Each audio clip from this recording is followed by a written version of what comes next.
ਤੇ ਅਗਲੀ ਗੱਲ ਕਰੀਏ ਕਿਸਾਨੀ ਦੀ। ਸ਼ਰਮਾ ਜੀ ਕਹਿੰਦੇ ਡੱਲੇਵਾਲ ਸਾਹਿਬ ਦਾ ਜਿਹੜਾ ਮਰਨ ਵਰਤ ਆ ਉਹ 50ਵੇਂ ਦਿਨ ਦੇ ਵਿੱਚ ਦਾਖਲ ਹੋ ਚੁੱਕਿਆ। ਮਾਸ ਉਹਨਾਂ ਦਾ ਸੁੰਗੜਨ ਲੱਗ ਪਿਆ। ਉਹਨਾਂ ਦੀਆਂ ਜਿਹੜੀਆਂ ਉਹਨਾਂ ਦੇ ਸਿਹਤ ਬਾਰੇ ਮੈਡੀਕਲ ਰਿਪੋਰਟਾਂ ਨੇ ਉਹਨਾਂ ਦੇ ਵਿੱਚ ਦਾਅਵਾ ਕੀਤਾ ਗਿਆ। ਤੇ ਉਧਰ ਦੂਜੇ ਪਾਸੇ ਐਸਕੇਐਮ ਵੱਲੋਂ ਵੀ ਜਿਹੜਾ ਬੈਠਕਾਂ ਦਾ ਦੌਰ ਹੈ ਉਹ ਲਗਾਤਾਰ ਜਾਰੀ ਹੈ। ਪ੍ਰਵੀਨ ਜੀ ਬਿਲਕੁਲ 50ਵਾਂ ਦਿਨ ਅੱਜ ਭਾਰਤੀ ਸਮੇਂ ਅਨੁਸਾਰ ਸ਼ੁਰੂ ਹੋ ਗਿਆ ਜੀ। ਔਰ ਥੋੜੀ ਨਹੀਂ ਹੁੰਦੇ ਆਪਾਂ ਇੱਕ ਪਹਿਰ ਦੀ ਰੋਟੀ ਨਾ ਖਾਈਏ ਹਨਾ, ਇੱਥੇ ਜਿਨ੍ਹਾਂ ਨੂੰ ਚਾਹ ਦੀ ਤਲ ਹੁੰਦੀ ਹੈ, ਇੱਕ ਟਾਈਮ ਦੀ ਚਾਹ ਨਾ ਮਿਲੇ ਤਾਂ ਦੇਖੋ ਆਪਾਂ ਕਿਵੇਂ ਉਹਨਾਂ ਨੂੰ ਦੇਖਦੇ ਹਾਂ ਕਿ ਹਾਂ ਕਿਵੇਂ ਉਹ ਤਰਲੇ ਲੈਂਦੇ, ਕੀ ਹਾਲਤ ਹੁੰਦੀ ਉਹਨਾਂ ਦੀ। ਇੱਥੇ ਬੰਦਾ 50 ਦਿਨਾਂ ਤੋਂ ਭੁੱਖਾ ਭਾਣਾ ਬਿਨਾਂ ਕਿਸੇ ਮੈਡੀਕਲ ਸਹੂਲਤ ਤੋਂ ਹੈ ਨਾ ਇੱਕ ਟਰੈਲੀ 'ਚ ਪਿਆ ਤੇ ਉਹਦੀ ਹਾਲਤ ਕੀ ਹੋਏਗੀ ਦਾ ਅੰਦਾਜ਼ਾ ਲਾਇਆ ਜਾ ਸਕਦਾ। ਔਰ ਡਾਕਟਰੀ ਰਿਪੋਰਟਾਂ ਅਨੁਸਾਰ ਹੁਣ ਉਹਨਾਂ ਦਾ ਮਾਸ ਸੁੰਗੜ ਰਿਹਾ ਹੈ ਨਾ, ਅੱਖਾਂ ਦਾ ਮਾਸ ਅੰਦਰ ਧਸ ਗਿਆ, ਸਰੀਰ ਹੱਡੀਆਂ ਦੀ ਮੁੱਠ ਬਣ ਲੱਗੀ ਹੈ, ਹੱਡੀਆਂ ਚਮਕਣ ਲੱਗ ਪਈਆਂ ਤੇ ਲਗਾਤਾਰ ਉਹਨਾਂ ਦੇ ਮਤਲਬ BP ਨੂੰ ਸੈੱਟ ਰੱਖਣ ਲਈ ਪੈਰਾਂ ਨੂੰ ਉੱਪਰ ਚੱਕਣਾ ਪੈ ਰਿਹਾ। ਪਾਣੀ ਪੀਣਾ ਲੰਘਣਾ ਆਪਾਂ ਬਹੁਤ ਦਿਨ ਪਹਿਲਾਂ ਤੋਂ ਗੱਲ ਕਰਦੇ ਆ ਕਿ ਔਖਾ ਹੁੰਦਾ ਜਾ ਰਿਹਾ, ਬੋਲ ਪਾਉਣਾ ਬਹੁਤ ਮੁਸ਼ਕਲ ਹੋ ਗਿਆ। ਤੇ ਫੇਰੂਮਾਨ ਹੋਰਾਂ ਦੀ ਜਿਹੜਾ ਮਰਨ ਵਰਤ ਸੀਗਾ ਉਹ ਮੇਰੇ ਧਿਆਨ 'ਚ ਉਹ 60-62 ਦਿਨ ਚੱਲਿਆ ਸੀ। ਤੇ ਇਹਦਾ ਮਤਲਬ ਇਸ ਉਮਰ 'ਚ ਆ ਕੇ 50 ਦਿਨ ਤੋਂ ਉੱਪਰ ਜਾਣਾ ਮਰਨ ਵਰਤ ਦਾ ਹੁਣ ਫਿਕਰਮੰਦੀ ਵਾਲੀ ਸਥਿਤੀ ਹੈ। ਪਰ ਸਰਕਾਰਾਂ ਦੀ ਬੇਰੁਖੀ, ਸਰਕਾਰਾਂ ਦੀ ਬੇਰਹਿਮੀ ਕਿ ਉਹ ਗੱਲ ਕਰਨ ਲਈ ਵੀ ਤਿਆਰ ਨਹੀਂ ਤੇ ਡੱਲੇਵਾਲ ਹੋਰੀ ਆਪਣੇ ਸਿਰੜ ਦੇ ਪੱਕੇ ਉਹ ਕਹਿੰਦੇ ਕਿ ਹੁਣ ਨਹੀਂ ਪਿੱਛੇ ਹਟਣਾ। ਇਹ ਸਾਰੀ ਸਥਿਤੀ 'ਚ ਇੱਕ ਚੰਗੀ ਆਸ ਦੀ ਕਿਰਨ ਦਿਖੀ ਸੀ ਮੋਗੇ ਵਾਲੀ ਜਦੋਂ ਮਹਾ ਪੰਚਾਇਤ ਹੋਈ, ਜਿੱਥੋਂ ਉਹਨਾਂ ਨੇ ਮਤਾ ਪਾ ਕੇ ਪਹਿਲਾਂ ਉਹ ਖਨੌਰੀ ਗਏ, ਫਿਰ ਉਹ ਸ਼ੰਭੂ ਗਏ ਤੇ ਉਹਨਾਂ ਨੇ ਉਹਨਾਂ ਨੂੰ ਦਿੱਤਾ ਕਿ ਆਹ ਲੋ ਤੁਹਾਡੇ ਪ੍ਰੋਗਰਾਮਾਂ ਦੇ ਅਨੁਸਾਰ ਅਸੀਂ ਆਪਣੇ ਪ੍ਰੋਗਰਾਮ ਰੱਖ ਲਏ ਨੇ। ਅਸੀਂ ਕੱਲ ਲੋਹੜੀ ਵਾਲੇ ਦਿਨ ਬਕਾਇਦਾ ਤੌਰ ਤੇ ਉਹਨਾਂ ਨੇ ਇਹ ਜਿਹੜਾ ਕੇਂਦਰੀ ਖਰੜੇ ਭੇਜੇ ਸੀ ਸੂਬਿਆਂ ਨੂੰ, ਉਹਨਾਂ ਦੀਆਂ ਕਾਪੀਆਂ ਵੀ ਸਾੜੀਆਂ। ਫਿਰ ਉਸ ਤੋਂ ਬਾਅਦ ਉਹਨਾਂ ਨੇ ਕਿਹਾ ਕਿ ਠੀਕ ਹੈ ਅਸੀਂ ਤੁਹਾਡੇ ਤੈਅ ਪ੍ਰੋਗਰਾਮ ਦੇ ਅਨੁਸਾਰ ਹੀ 26 ਜਨਵਰੀ ਨੂੰ ਦੇਸ਼ ਭਰ ਜਿਹੜੇ ਟਰੈਕਟਰ ਮਾਰਚ ਹੋਣੇ ਉਹਨਾਂ 'ਚ ਅਸੀਂ ਸਾਰੇ ਸ਼ਾਮਲ ਹੋਵਾਂਗੇ। ਸੋ ਉਧਰ ਖਨੌਰੀ ਔਰ ਸ਼ੰਭੂ ਵੀ ਉਹਨਾਂ ਨੂੰ ਜੀ ਆਇਆਂ ਕਿਹਾ ਗਿਆ, ਜਿੱਥੋਂ ਲੱਗਿਆ ਕਿ ਗੱਲ ਨੇੜੇ ਲੱਗ ਸਕਦੀ ਹੈ।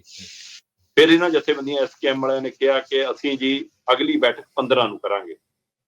ਪਰ ਡੱਲੇਵਾਲ ਹੋਰਾਂ ਦੀ ਧਿਰ ਉਹਨਾਂ ਦੇ ਸਹਿਯੋਗੀ ਸੰਗਠਨਾਂ ਨੇ ਕਿਹਾ ਕਿ ਨਹੀਂ, ਜਦੋਂ ਸਥਿਤੀ ਨਾਜ਼ੁਕ ਬਣੀ ਹੋਈ ਹੈ ਫਿਰ 15 ਦੂਰ ਆਪਾਂ ਨੂੰ ਬਹੁਤ ਛੇਤੀ ਕਰਨੀ ਚਾਹੀਦੀ ਹੈ। ਤੇ ਇਸ ਸੱਦੇ ਦੇ ਉੱਤੇ ਐਸਕੇਐਮ ਨੇ ਉਹ ਬੈਠਕ 13 ਨੂੰ ਰੱਖ ਲਈ ਤੇ ਉਹ ਵੀ ਉਹਨਾਂ ਨੇ ਪਹਿਲਾਂ ਪਟਿਆਲੇ ਦੀ ਬਜਾਏ ਫਿਰ ਪਾਤੜਾਂ ਰੱਖ ਲਈ ਕਿ ਹੋਰ ਨੇੜੇ ਹੋ ਜਾਵੇ। ਫਿਰ ਪਾਤੜਾਂ ਸਾਰੇ ਇਕੱਠੇ ਹੋਏ, 2-2.5 ਘੰਟੇ ਬੈਠਕ ਚੱਲੀ। ਇਹਦਾ ਮਤਲਬ 2-2.5 ਘੰਟੇ ਬੈਠਕ ਚੱਲਣ ਦਾ ਮਤਲਬ ਜਿਹੜੇ ਕੁਝ ਗਿਲੇ ਸ਼ਿਕਵੇ ਸੀ ਉਹ ਵੀ ਸਾਹਮਣੇ ਆਏ, ਰੋਸੇ ਇੱਕ ਦੂਜੇ ਦੇ ਪ੍ਰਤੀ ਜਿਹੜੇ ਸੀ ਉਹ ਵੀ ਪ੍ਰਗਟਾਏ ਗਏ। ਫਿਰ ਉਸ ਤੋਂ ਬਾਅਦ ਸਾਂਝੇ ਰੂਪ 'ਚ ਇਸ ਗੱਲ ਤੇ ਵਧਿਆ ਗਿਆ ਕਿ ਠੀਕ ਹੈ ਆਪਾਂ ਪ੍ਰੋਗਰਾਮ ਇਕੱਠੇ ਕਰੀਏ, ਜਿਹੜੇ ਵੀ ਐਕਸ਼ਨ ਐਲਾਨਣੇ ਆ ਉਹ ਮਿਲ ਕੇ ਐਲਾਨੀਏ ਔਰ ਆਪਾਂ ਇੱਕ ਦੂਜੇ ਦੇ ਖਿਲਾਫ ਬਿਆਨਬਾਜ਼ੀ ਬੰਦ ਕਰੀਏ। ਜੇ ਕੋਈ ਮੀਡੀਆ ਸਵਾਲ ਵੀ ਕਰਦਾ ਤਾਂ ਉਹਦੇ ਤੋਂ ਬਚੀਏ। ਤੇ ਮੀਡੀਆ ਨੂੰ ਵੀ ਕੱਲ ਬੇਨਤੀ ਕੀਤੀ ਸਾਂਝੀ ਪ੍ਰੈਸ ਕਾਨਫਰੰਸ ਕਿ ਘੱਟੋ ਘੱਟ ਜਥੇਬੰਦੀਆਂ ਨੂੰ ਆਪਸ 'ਚ ਲੜਾਉਣ ਪੜਾਉਣ ਵਾਲੇ ਇੱਕ ਦੂਜੇ ਦੇ ਖਿਲਾਫ ਵਾਲੇ ਸਵਾਲ ਨਾ ਪੁੱਛੋ। ਤੇ ਉਹਨਾਂ ਨੇ ਕਿਹਾ ਕਿ ਆਪਾਂ ਆਪਣੀ ਲੀਡਰਸ਼ਿਪ ਨੂੰ, ਚਾਹੇ ਛੋਟੀ ਹੈ ਚਾਹੇ ਵੱਡੀ ਹੈ ਚਾਹੇ ਕਿਸ ਲੈਵਲ ਦੀ ਹੈ, ਉਹਨਾਂ ਨੂੰ ਇਹ ਧਿਆਨ ਦਿਵਾਈਏ ਕਿ ਵੀ ਤੁਸੀਂ ਬੋਲਣਾ ਨਹੀਂ ਇੱਕ ਦੂਸਰੇ ਦੇ ਖਿਲਾਫ, ਤਾਂ ਕਿ ਆਪਾਂ ਸਾਂਝੇ ਰੂਪ 'ਚ ਨਜ਼ਰ ਆਈਏ। ਸੋ ਇਹ ਸ਼ੁਭ ਸੰਕੇਤ ਹੈ। ਇਸ ਸਭ ਦੇ ਦਰਮਿਆਨ ਅਗਲੇ ਐਕਸ਼ਨਾਂ ਦੇ ਲਈ ਕਿ ਅੰਦੋਲਨ ਦੀ ਰੂਪਰੇਖਾ ਕੀ ਹੋਵੇ, ਕਿਹੜੇ ਪੁਆਇੰਟਾਂ ਤੇ ਅੱਗੇ ਵਧਣਾ, ਕਿਵੇਂ ਅੱਗੇ ਵਧਣਾ, ਉਹਦੇ ਲਈ 18 ਤਰੀਕ ਮੁਕਰਰ ਕਰ ਲਈ ਗਈ ਹੈ। ਇਹ ਸਭ ਦੇ ਦਰਮਿਆਨ 26 ਜਨਵਰੀ ਵਾਲਾ ਪ੍ਰੋਗਰਾਮ ਤੈਅ ਹੈ ਸਾਂਝਾ। ਠੀਕ ਹੈ ਜੀ। ਪਰ ਕਦੋਂ 18 ਤੇ ਕਦੋਂ 26 ਫਿਕਰ ਤਾਂ ਡੱਲੇਵਾਲ ਹੋਰਾਂ ਦੀ ਜਾਣਦਾ। ਉਸ ਦੇ ਵਿੱਚੋਂ ਬਾਹਰ ਕੱਢਣ ਦੇ ਲਈ ਕੀ ਸਰਕਾਰਾਂ ਤੇ ਦਬਾਅ ਪੈਣਾ ਸ਼ੁਰੂ ਹੋਇਆ ਉਹਨਾਂ ਦੇ ਨਾਲ, ਕਿਉਂਕਿ ਮੋਗੇ 'ਚ ਵੱਡੇ ਇਕੱਠ ਨੇ ਇੱਕ ਦਿਖਾ ਤਾਂ ਦਿੱਤਾ ਕਿ ਇੱਧਰ ਵੀ ਇਕੱਠ ਪੂਰਾ, ਤੇ ਜੇ ਇਕੱਠਾ ਹੁੰਦਾ ਤਾਂ ਉਹਨਾਂ ਨੂੰ ਵੀ ਇੱਕ ਵੱਡੀ ਤਾਕਤ ਮਿਲਦੀ ਹੈ। ਔਰ ਉਹਨਾਂ ਨੂੰ ਵੀ ਲੱਗਿਆ ਕਿ ਲਓ ਜੀ ਇਹ ਸਾਰੇ ਨਾਲ ਆਉਂਦੇ ਨੇ, ਚੰਗੀ ਗੱਲ ਹੈ। ਤੇ ਇਹਨਾਂ ਨੂੰ ਵੀ ਲੱਗਿਆ ਕਿ ਜੇ ਅਸੀਂ ਖੁਦਾ ਨਾ ਖਾਸਾ ਕੁਝ ਹੋ ਗਿਆ ਉਹਦੇ ਜਾਣ ਤੋਂ ਪਹਿਲਾਂ ਡੱਲੇਵਾਲ ਕੋਲ ਚਲੇ ਜਾਈਏ ਤਾਂ ਅਸੀਂ ਵੀ ਆਪਣੀ ਚਮੜੀ ਬਚਾ ਲਾਂਗੇ। ਸੋ ਸਾਰੀਆਂ ਧਿਰਾਂ ਨੂੰ ਲੋੜ ਸੀ।